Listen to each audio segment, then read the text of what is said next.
Good morning, everyone. I am Evelyn Li, in by myself for this Friday morning, but do not worry, Kevin will be back early next week. Today it's June 9th, and we have a lot to get to, so let's dive right in.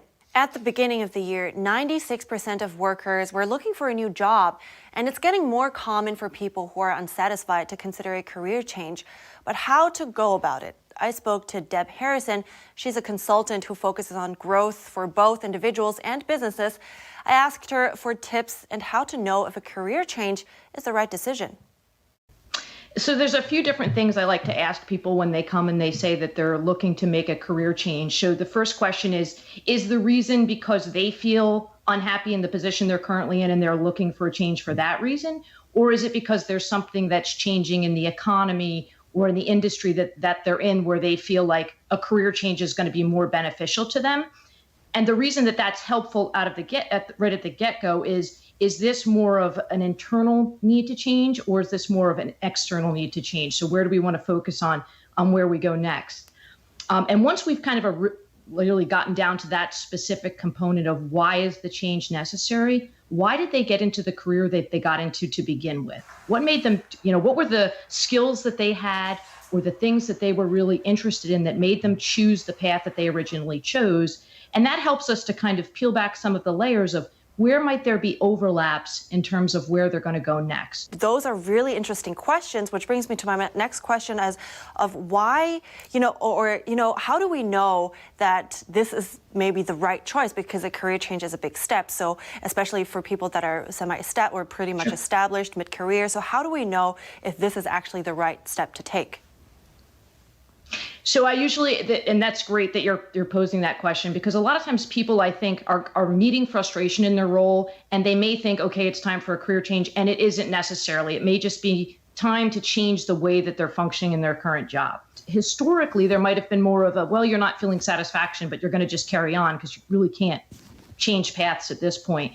Whereas now there are so many opportunities to look at transferring your skills and gaining additional training that when somebody feels that lack of fulfillment, there is an opportunity to ask, what is it that you feel like is missing in your current role?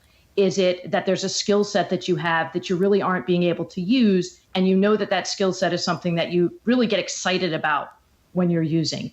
Is it that there's something about the culture of the company that you're working at that just doesn't feel right for you?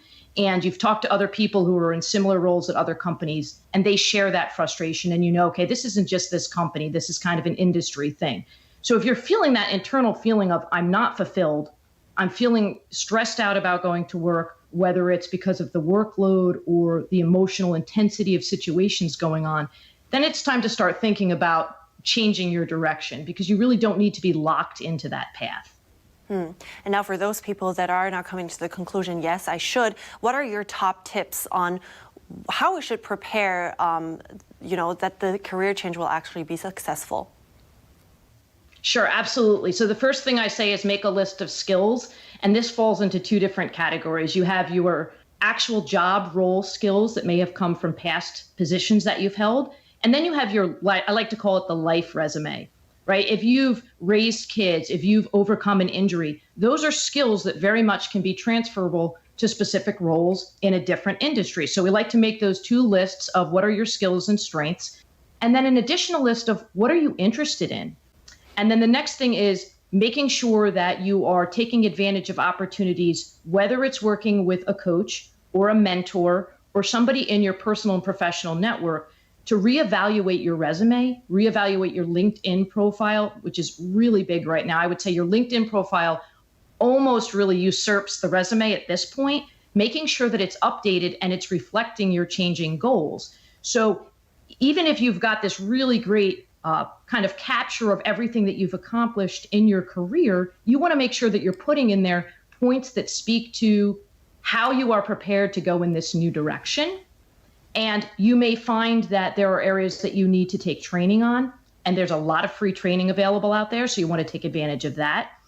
You want to look for people that are in your network on LinkedIn that you can reach out to and say, this is the direction that I'm looking to head in, and what are some things that you think are missing on my LinkedIn profile or on my resume that could really help me? So really sharpening up and making sure that you're fine-tuning those areas, because that's where potential companies that are going to hire you are going to be looking at that. I think that's a really good point, and LinkedIn is something that I hear always when it comes to those questions. I really appreciate your time today. Thank you, Deb Harrison. You're very welcome. Have a great day.